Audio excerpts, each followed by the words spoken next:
Hi everyone, my name is Dangerboat South, and this is my attempt at a World of Light Nuzlocke in Super Smash Bros. Ultimate. To explain a bit of what this is, World of Light is the main story mode of Smash Ultimate. In the story, everyone dies and reincarnates into evil puppets by this weird winged, biblically accurate monster named Galeem, where you set yourself on a quest to roam a map, fight minor event-like battles, save your fighters, and then the universe. Overall, the mode isn't as epic as its older brother of the Subspace Emissary from Brawl, but some players of the game added some elements to spice the challenge up, mainly adding a Nuzlocke mechanic, where if one of your fighters loses a fight, they are considered dead and cannot be used. Now, searching for the origins of this type of challenges, I found a Reddit thread around 4 years ago talking about this exact same concept, but it wasn't really thrown down until this one person named Alpharad attempted the challenge and gained quite a big following from it. Like a very large following, so much so that others have attempted it. They're very different in their own special ways. I guess it's an easy way to garner attention. However, I want to be a little different, so I'll explain my rules for this challenge I call the Mandatory Character Challenge. So all the same rules apply. If I lose a battle, I lose a character, I have to get to the true ending, and I play on hard mode only. However, I am not allowing any DLC characters, i.e. characters from Fighter Pass 1 and 2 and Piranha Plant, and I can only use the characters that are unavoidable for progression of the game, so I can't go back and find backup. If I lose all my characters, it's back to beginning. So you may ask, out of the 70 plus fighters, how many are mandatory in the story? 40? 30? 21. There are 21 characters I can collect and use. This is scary because I have over 200 battles to fight, and the chances of making a big mistake and losing a character gets higher and higher each time I play. In addition, there's many points in the game where I can fight gauntlets of battles without getting a single character. But with a heavy heart and a large amount of practice, here's how it went. Every run starts the exact same way. Kirby is the last remaining survivor after Galeem destroys literally everyone and everything. Kirby, and in the spirit of a Nuzlocke I nicknamed Marshmallow, sets out to save his friends. There's 3 easy fights we can just skip over. Along the way we beat a Mario where we nicknamed Kirsch, and see, with these 2 friends, we are virtually unstoppable. And we immediately lose Marshmallow to the Robin on the verge of death. The play here was to reset until I got past this strong robot, but I persevered with Kirsch until I was greeted with a choice. The optimal path is to go to the right and fight a villager, who I nicknamed Galette. The other 2 paths are blocked off forever, so long Marth and Sheik. I guess I didn't really need you anyways. Most of the other fights are relatively simple. I say relatively because the jury fight almost made me lose Galette, only for a rogue Wario to completely obliterate me after that. That was mostly my fault because the previous jury sphere reduces the poison on the field significantly. We obviously avenged him with Kirsch once again. After that, we fight Lucario, who I nicknamed Lassie. Now, Lucario in a standard Pokemon Nuzlocke is fantastic, while Lucario in a World of Light Nuzlocke is very gimmicky and hard to use. So much so that I have to go out of my way just to get a spirit to boost him up. We had to switch over to the overworld to deactivate a gate on the other side of the map, so we can get rid of this giant wall of light. So we head to the Magma Fortress. We do have some struggles against Boom Boom, but we barely win with using Lassie's extreme speed. What I wasn't expecting was the guard dog, only known as Twin Bellows the Spirit. He's big, spews fire, and loves to spam smash attacks. So is it any surprise that I lose both Kirsch and Lassie to him? Yeah, so that ends attempt 1. On attempt 2, I carefully level up my spirits to match the strength of Twin Bellows, though Marshmallow meets another untimely demise. Thankfully, Lassie's able to pull through, and only barely though. The rest of the fights are pretty scary with some strong foes, some level foes, and I lost Lassie to a raw giant Bowser S-Smash that killed around 50%, which is completely fair in my books. But once again, Kirsch completely revenge kills for Lassie's sake. 2 deaths in the same zone is rather tough though, especially with our first big boss battle against Giga Bowser next. I decided to go the safe route and win this fight with Galette, who is really good at running away and setting up walls and projectiles. This match alone can easily take up to 5 minutes. I had to constantly take pause breaks just to calm my heartbeat down. Though when it seems safe, that is when Galette died. This one loss is very bad. This one loss started a massive snowball effect, a term used to illustrate how painful one character is lost who would have been great in another battle, now have to play a riskier strat with that battle with another character. I do end up beating Giga Bowser and obtaining Bowser, who I nicknamed Pistachio. but the damage is already done. With basically half our characters dead, I just continued with this disgraced run. Though things do seem to lighten up. We get some easy wins with some unlikely allies, then we pull through to eventually get a fox, who I nicknamed Lemon, who is really great at dealing with boss fights. Things are looking better for us. All we really need to do is beat this Tingle to get the house here to access the next boss fight. Continue. And we lose to Tingle 2. Making mistakes is just part of life. I wanted easy damage, but I could have just stayed on stage. It gets even worse. Later on, we lose Curse to the House Spirit because running away in my fighting games is perfectly okay. Lemming is able to hang on and win, but the run is essentially dead at this point. Lemon does some incredible feats like winning 30 matches in a row without dying, even backtracking and get a Simon, who I nicknamed Cider, but after 3 short battles, he dies too. Lemon is able to keep fighting, even living at 1 HP at one point. However, a boss against Galleon, I got extremely scared, and I died to some missiles. Fully ending attempt 2. So yeah, that's a heartbreaking run. I got relatively far without managing to kill all my characters, but for this next attempt, I decided a couple things. 1, I don't suck. That part is hard. And 2, I had to have a deathless streak all the way up to Giga Bowser, so I need as many characters as possible to stand a chance to this long gauntlet in the middle or even late game. On attempt 3, which I forgot to record, I managed to lose to Boom Boom with Lassie, but nothing really changed it. But all the way to attempt 4, I got all the characters, Marshmallow, Kirsch, Galette, and Lassie, and managed to beat all the battles, and I got the way to Giga Bowser. Instead of burning 5 minutes on stage shot with Galette, I instead went with a more aggro Kirsch setup, utilizing a kick boosting spirit and defense spirit to lead to enhanced survivability. This ends up working and Giga Bowser goes down, bringing Pistachio back into the party. Now at attempt 2 I did this Yarn Yoshi spirit battle. This was a 3-star battle where you faced 4 Yoshis on Super Happy Tree. However, the knockback is increased by everyone, meaning you can die sooner to moves that shouldn't kill you as easily. I managed to use Kirsch's off special to kill these dumb dinos in one shot, but it's mostly luck based, so I ended up avoiding it entirely on attempt 4. This ended up working very well because the significantly weaker spirits still give good rewards. I even made the top platform my new home when facing the Tingle Spirit, and to avoid, complications. Along the way I found the red switch and a fox, again, nicknamed Lemon. Lemon did a lot on attempt 2, but Lemon's main role is going to be important for bosses. So nothing much happens eventful for a while, until I get to the Rayman Spirit. This spirit has you basically get a Sonic in a stamina battle, with a Sukapon assist trophy inside him. This battle is super obnoxious, though that's mostly because Sonic is mashed the button to win. The best way I found dealing with the assist trophies is equipping the Twin Velo Spirit and blasting the assist trophy with fire until he's gone. This worked well for attempt 2, but for attempt 4 it really went poorly. When I'm at low health, I decided to make a great idea for a motion sensing problem on the platform. Now the AI on hard difficulties never runs into these bombs. You have to knock them into it. They make it their full priority to avoid it. But Sonic knocked me into it, then hits me with his final smash to kill Pistachio in a painful glory. This is a bad loss because Pistachio is our heavyweight until the second half of the game.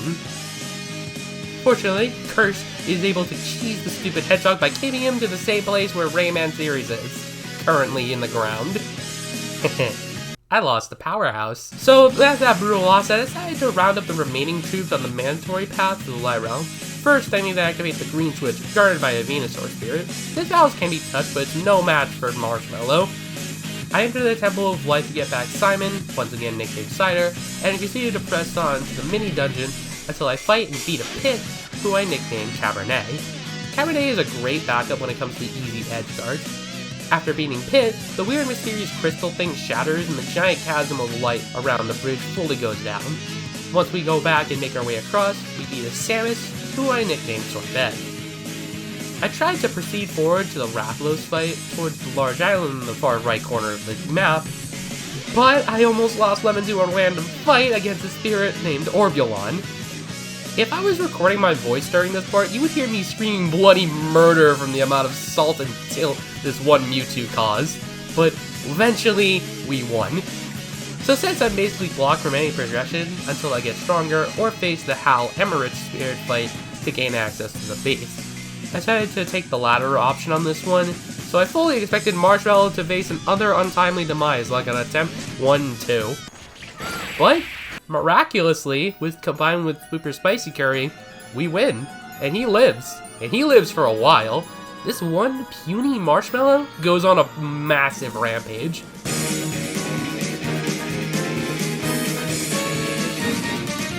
What about the Andy Spirit that made you lose Cider in attempt 2? Beaten by Marshmallow. What about the Dewon Spirit that brought you down to 1 HP as Lemon? Beaten by Marshmallow. Who easily did your taxes? Obviously Marshmallow. It seems like after dying so easily on attempt 1-2 that Marshmallow decided to take vengeance and reap the world of light with a world of pain. After activating the 4 switches to access Gallium, I decided to sit Marshmallow and Lemon for this next fight for the run back. And honestly, I lost to this very extremely easy fight. All you gotta do is shoot the mini robot with your electric laser attack to hurt the big boy. I neglected to talk about the skill tree that the game gives you at this point. Every time you win a match, you gain these skill spheres, which you can gain skills from the skill tree. This skill tree gives you boosts of general offense, defense, speeds, and even special buffs that you pay these skill fields for. At this point, you should have more than 100 to get the special move buff, which makes this fight go faster. After dozens and dozens of lasers, we beat Gallium and lower the shield to Galeem, and we make haste to the final dungeon in the Light Realm. What follows is I classify as a massive gauntlet, spirit battle after spirit battle, without any new characters in between. We don't need new characters though. Marshmallow is still on a continuous rampage. I'm with the Bomb Man Spirit, which we attained at the base very easily. We equipped to start with a Bob-Bomb to start the match, which easily takes care of these weaker spirits. Of course, I switch from time to time to let Lassie and Cabernet take the center stage, but they are so much weaker compared to the mighty strength of Marshmallow. After 20 or so easy matches of complete nothingness, we face the last of the 3 main bosses in the Light Realm, Rathalos. I decided to devote the job to Cabernet on this attempt. Now, Cabernet is far from busted, his aerials are hard to hit, he is rather slow in the air, but he does have a reflector to reflect Rathalos' fireballs when the timing is right. But trust me, when it comes to these bosses, I've memorized every single attack just for this run, so I wasn't worried in the slightest. We defeat the Leviathan Beast, and Galeem's barrier is fully gone, meaning that we can go off and face the dangerous journey. We backtrack all the way back to the Temple of Light, head up the icy cliff to find a broken ship at the summit. We need to pick up the Rod 64 Spear from the base by activating one of the switches in the base. It's a very easy spirit though, I did this much earlier. We have browsers for them to pilot and repair our ship to sail through the stars. Now this is my home turf. Now there are things that can't stop us. Meteors, running out of fuel, or this Mach 10 racer cruiser that can just fly right into the blast zone. Yeah, at least one of those things can happen. This loss was totally preventable. If only I had more general stage knowledge, then maybe Marshmallow would still be alive to help us out. You know who else is still alive? This goddamn Zero Suit Samus! Oh my god, this fight is annoying! Don't you just love it when characters just hit you and run away like a little sissy coward for the next 20 seconds? Get out of here! I'm monologuing! Very obnoxious. Okay, every fight in space afterwards was no problem, but we have a surprise visit from Master Hand, so we have to fight, so I use Lassie. This boss is incredibly easy, and she completely easily deals with the Master of all hands. But now, it's time for the Galeem fight. This boss is easily one of the hardest main bosses in the whole game, but I do have a strategy. Lemon has a reflector, and Galeem has a fireball attack in the second half of the fight, where its defense is getting increased. It really helps with the pace of the fight, though Galeem's attacks are quite fierce, like this attack where he summons plus Mon that explode for a short while. You can easily do a single attack to destroy them. Now I paused the screen so you can figure out what the most optimal play is. If you said hit to the one on the right in front of you, then hit to the one on the far left to get the easy cover, congratulations! You are officially smarter than me. Here's my solution.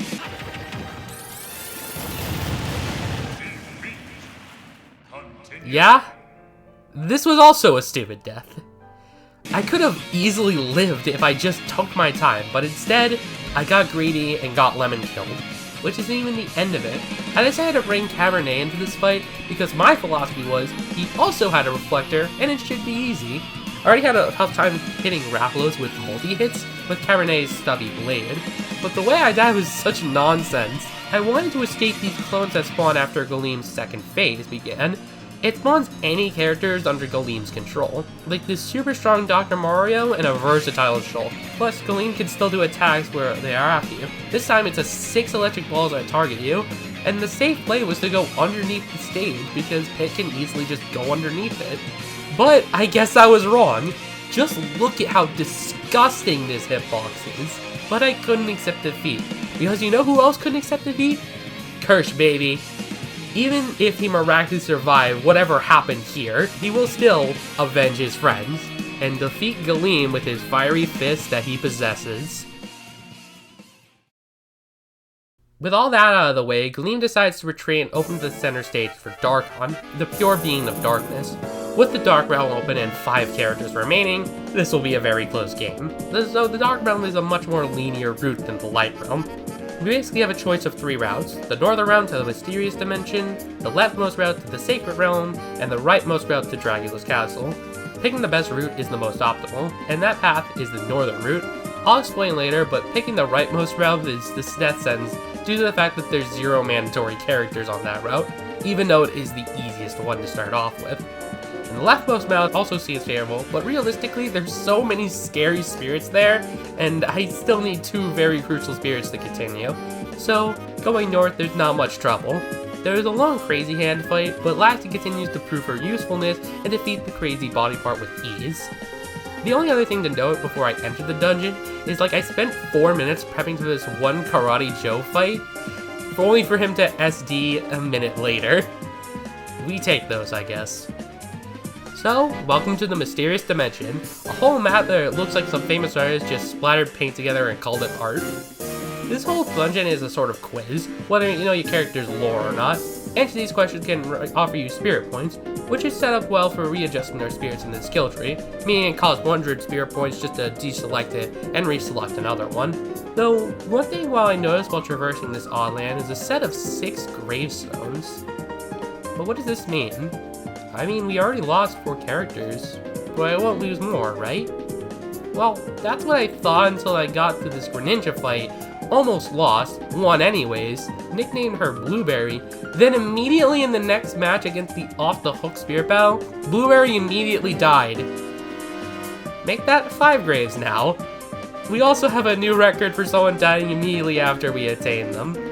I'm so sorry to all the Greninja fans out there, I really am. Thankfully, Cider is able to take them down easily. But I'm not crazy when I say this, but some spirits just decide to give up on the second time around. Like the first attempt, they were hopping around like crazy, but now they're just waiting in the back, just waiting to be killed. It's extremely infuriating. Though thankfully, we got ourselves an Ike, who we nicknamed Cassis, and a Meta Knight, who I nicknamed Chocolate. These 2 characters are very vital to this run.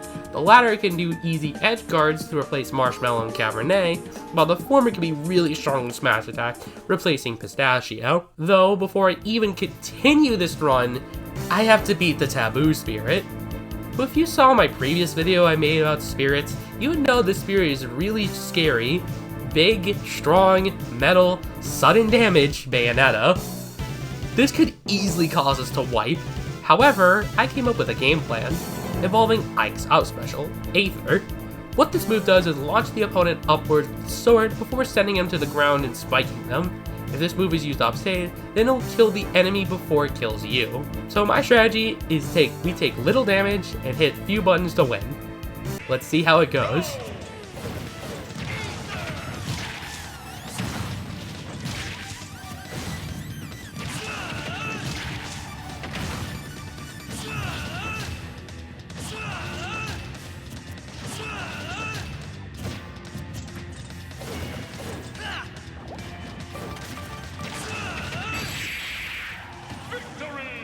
And we freaking did it! My heart was racing with excitement when I saw the victory screen.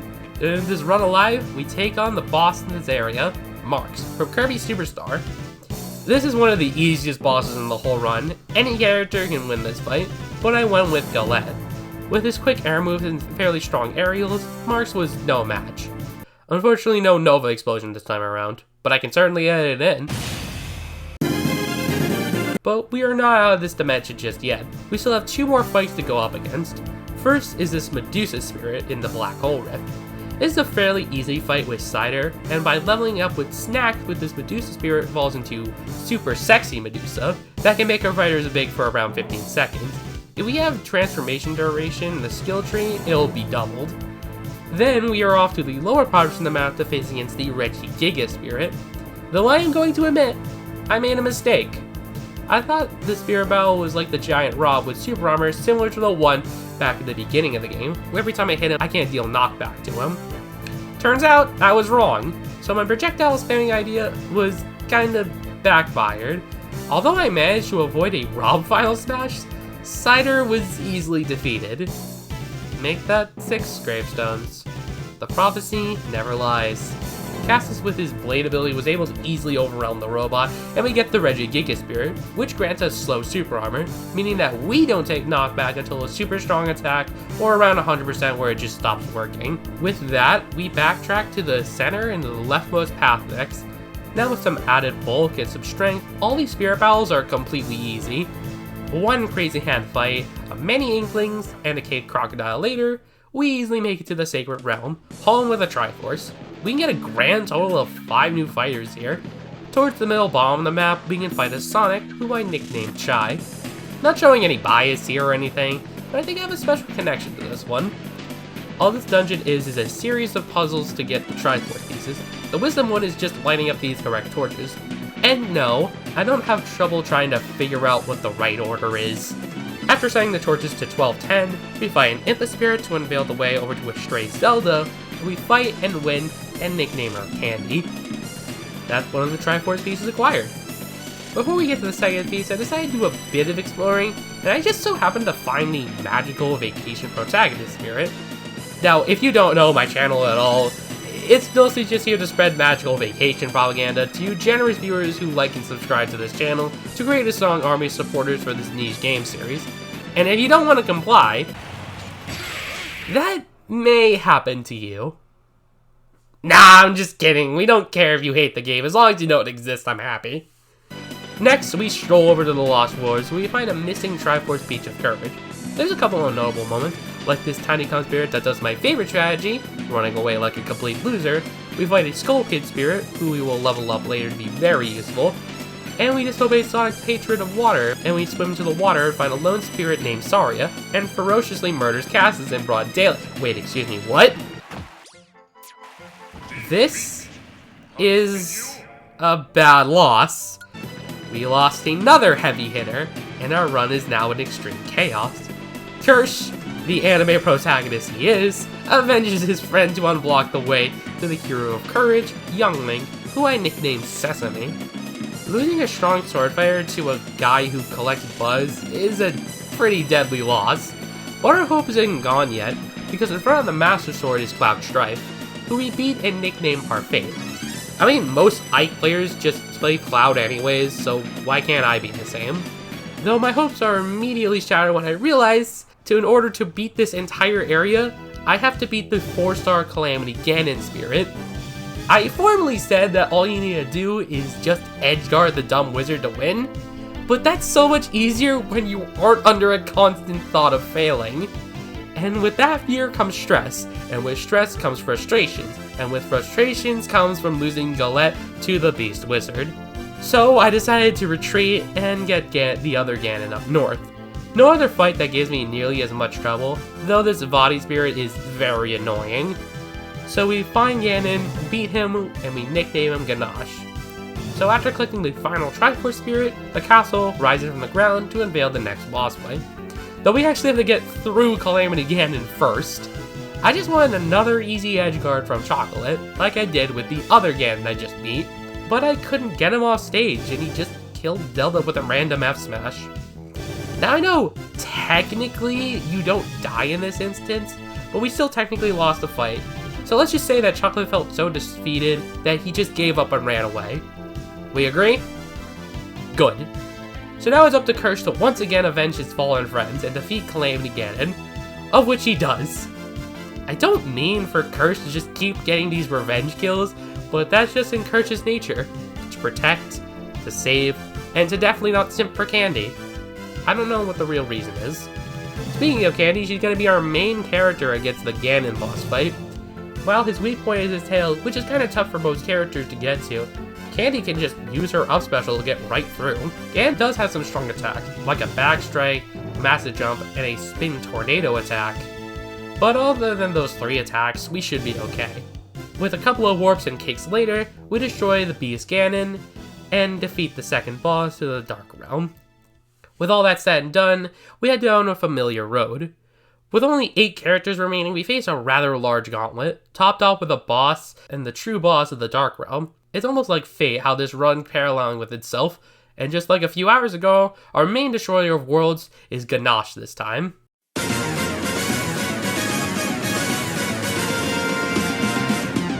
Combined with a slow super armor and giant, everything in the game goes down super quickly. Except for Crazy Hand, Lassie just again deals with it very quickly. But yeah, we easily break into Dracula's castle, and the gimmick for this dungeon is getting cannonballs to eliminate the ghosts surrounding us. It's still very linear. Everything was going fine, until I switched to Parfait on the spirit aptly titled Death. The main problem with this fight is the fact that Death is the Death Scythe item, which has the chance to instantly kill you around 100%. So instead of just sitting around being slow to move, I decided to go on the offensive. But with some poorly timed misses, our fate gets killed. This death is also frustrating because slow super armor literally works on the next match. Sometimes in life, the simpler the better. Thankfully no other deaths were made in the process of getting to the end of the castle. Even the 4-star Alucard Spirit was no match for spamming the smash attack button. But I do want to mention this part. How did this not hit? But this one hit me. Very strange. So we face against the super scary Dracula fight. The problem with this fight is Dracula's moves are very luck dependent. Sometimes the patterns are very easy to avoid, other times the patterns are impossible to avoid.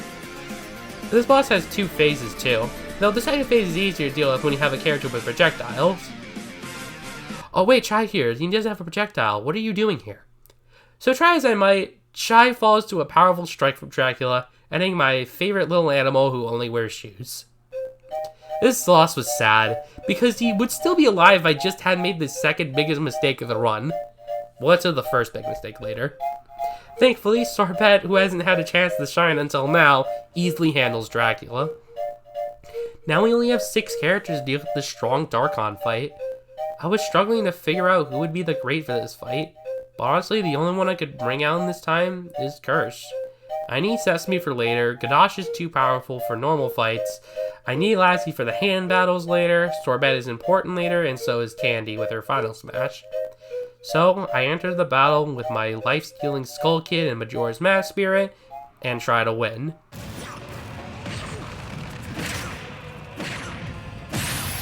And Kirsch freaking wins by a landslide. I would love to show this whole fight, but damn, lifesteal against bosses is super great. Kirsch once again proves that he's always there to fight the harshest of battles for his fallen friends. And thus, Darkon is defeated. With only 6 characters remaining, there's no doubt that the endgame is the final battle map. This whole time, it's gonna be tough. Now the whole gimmick of this area is every spirit is either a hero or a villain, and if you defeat a certain amount of heroes more than villains, then the whole map will shift to Darkon side, and the reverse is true for defeating villains instead of heroes. So, now if you defeat them all, it will get balanced anyways, but you have to make sure it's balanced for the true final battle. Fortunately, I'm lucky. By looking at a speedrun done by SSBM Forever, I made this deck found his speedrun that will guarantee a perfect setup to make the last spirit we face shift perfectly for the final battle. Here's the map in full details. We start on the green line facing Midna, Mumkar, then Dark Mine. Then on the fork of the road, we had left to face Thanatos, and then after we win, we immediately go on the right path to face Magnus. We do a loop twice in the map, but the loop doesn't happen until later on. Though we continue to the right path to eventually counter a Dark Samus, Ganache effortlessly defeats this one. We nickname him Chard. That is a crazy hand fight. This one is stronger than the previous 3, but Lassie continues to demolish everyone in her path. After we defeat that hand, the Agents of Light appear. And this is now we follow the orange line. It's very linear, so no back and forth this time around. I've been glancing over these fights, but mostly due Ganache is just steamrolling every single one of them. None of them are super important up to this point. Until I encounter a Mithra Spirit battle. This is a 2v1 against a Corn with a Beansword and a Shulk. This spirit was made before Mithra the fighter was announced and playable as an actual fighter, but this spirit is still hard. Mainly due to these two literally being the best doubles team. This is even comparing actual real-life competitive players. So, this match was a struggle, so much so that Ganache faced a brutal death. And now, with my strongest character Dawn, I'm terrified. But Kirsch has managed to make multiple revenge kills.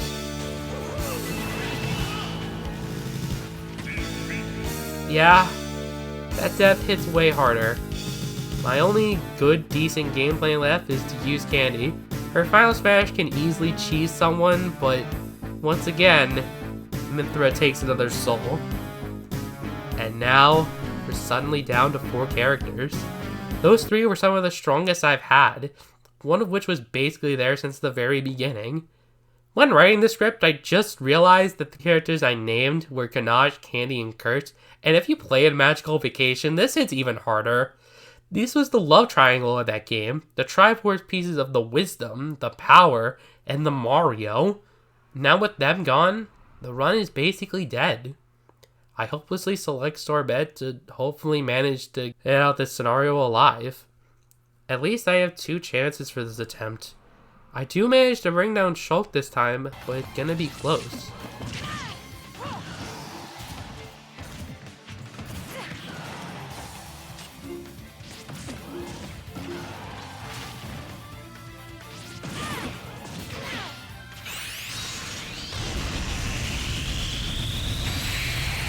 And we lived! Taking out Mithra with a final smash and living with just 4 heroes remaining. I wasn't recording my voice during this, but honestly, it was just going from confident to annoyed to pissed off to admittedly more sad to just plain relief. Yes, those are our strongest warriors, but we still have more to get, so let's not forget the losses and face on this new grand challenge for our fallen friends. Thankfully, Sorbet managed to recruit a Palutena, who I was originally going to nickname Madeline, but with now Ganache, Curse, and Candy's fallen death, she is now nicknamed Olive. And yes, you'll understand more if you play Magical Vacation, deal with it. I'm still a propaganda artist. Lassie wins another thumb war against the hands. And now we're off to the blue path to save more faces. Though, with all the emotion I was feeling this time, I made the biggest mistake of the whole run. I faced an unnecessary spirit that the map didn't direct me towards. Don't worry, I'll explain later. What I will explain is a very infuriating battle, the fact that I had to face the other dead Nintendo JRPG series, which is clearly inferior in every single way to Magical Vacation. But no, I just wanted to kill the funny gold-haired man, but he refused to die, and he killed me at 0%. Honestly, being killed by Mithra doesn't sound that bad anymore. Thankfully, I got lucky and I caught him stuck in a loop on the side of the stage, and we won easily after that, with Sorbet. Still tilted though. After that nonsense, we get a Roy, who I nicknamed Pico, just to fill the flame that in our hearts left by Kirch previously. One hand slam later, and the Agents of Darkness appear, and we head off to the red path. It's fairly simple, we just slaughter some easy spears with Pico with his massive fiery passion. Though I invoked a different strategy when we have to double back him to face Dr. Eggman. What I say in my previous Spirits video, but it's still a walk-off stage. The metal sign can also be hard to— yeah, all you need to do is back throw. There's one. Well, that sucks. Bye-bye, Sorbet. Thankfully, Master Chard does what he does best and does a simple throw to win. Back to 4 characters. Nothing else happened until we get to the Fierce Deity Link fight. We win, but I just wanted to show this whole sequence off.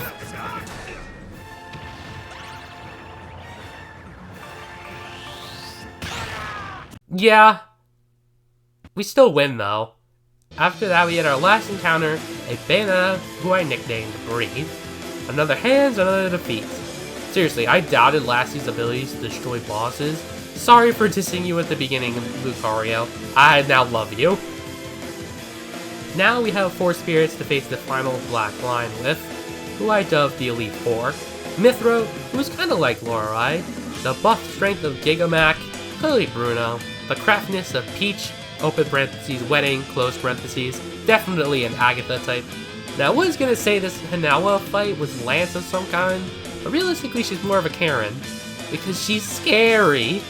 I don't know how I survived this, but God bless Magnet Hands. We win, and now we have the true final oh yeah, that's right. Yeah, remember when I went on the wrong path and faced an unnecessary battle? Well, that stripped the balance of the world, so I need to find villains to kill someone who won't kill me. At the time, I didn't realize that one half of the side is villains and the other half is all heroes. But you never know. This pig looks sus, and I know that for a fact, but the other easy spirit I could face is Rouge the Bat. Now, I know the theme playing in the background is Sonic Heroes, and that she actually turned good in later games, but apparently that was enough to change the balance. So Rouge saved the run. But we still have a few more things before the final battle. I backtracked to the Sacred Realm to face the Celebi Spirit, which was another close fight. You get the Celebi Spirit, which auto-heals every 10 seconds or so. One easy 3 minutes on hand on light and dark action, and the true final battle is upon us. So, here's a quick recap of our team. We have a firebender with red hair, a dark evil incarnate, a small child who corrects bugs, a furry, and a beautiful lady. What a squad to really face the final battle with. Now the final battle consists of 3 phases, an ascent phase where you scare a large tower of platforms, facing light and dark clones, a boss rush phase to face all the previous main bosses, and a true final battle with Galeem and Darkon to end it all. Now you can bring 3 characters of this, but if one dies I can't use them again. But unfortunately, 2 plus 3 equals 5. Wish Presidency would change that. But I decided to stretch the rules a bit. Now this is Team A, and this is Team B. Team B is mostly the final boss killer if something goes astray, but for Team A, they decided to give Blueberry the spotlight, only to kill her immediately after. Now I know that looks like cheating, but nothing really happened in the first 3 seconds. So now our real hero, Sesame, who's been chilling in the back watching everyone else die, does the first phase for us, which is just an auto-scroller. To come out with Sesame's projectiles, it's easy to stay in the back and shoot when it's safe. The only things to worry about is these giant walls of Galeem and Darkon that spawn after some fights. It does a lot of knockback, but Sesame has no fear. After around 7 minutes of just climbing, the boss rush begins. 3 bog bosses and 3 light bosses. I started by facing Ganon. He's only trouble when it comes to the spin attack and jump attack, but other than that, I win with no damage. Next is the Galleon fight. He does some damage with a simple charge attack, but otherwise I win unscathed. Then it's Dracula time. The first phase is simple, just play it slowly. Then the second phase just keeps nailing me with some mean hits, until I ended up with over 100%. I do win, but is Sesame worried? Nah, he just waits until his health goes back with auto-healing. I know that might some people think is unfair, but please, I could easily lose this game. I don't want to restart at all. After a long heal-up time, it's Giga Bowser next. And I only got hits at the very end, and this fight was almost flawless. Another one down, and we face against Rathalos. I don't take much damage, but it's still an intense fight of intense dodging. After he's gone, one's left, and that's Mars. He's easy. But now, we have the true final battle upon us, Galeem and Darkon. We have 5 characters to take him down, and it's now or never. I don't start off great. I end up with 50% even before the first phase is even done. But auto heal is a godsend, and I managed to recover a majority of that back, while dealing light hits to both of them. My main strategy is letting them hit each other. They do a lot of damage to each other, especially when you knock them down and do a special hit animation, which then takes 1/8 of their health bar. You can even counterattack them to do more damage. I managed to survive their second phase where they have new attacks, some weird vapor wave effect that just does damage over time, summoning clones to fight each other, some big explosive attacks, and the super moves which are very hard to avoid. But Sesame was on his A game. He did not only avoid 1 super attack combo, he can avoid death with 2, but 3 times they tried with their dirty tricks, and Sesame just shrugged it off, as if he was hit by a piece of tissue paper. Sesame, the small bug collector we found in the woods, is not only just a Godslayer, but a double Godslayer. And with that, we beat Gleam and Darkron, and the run.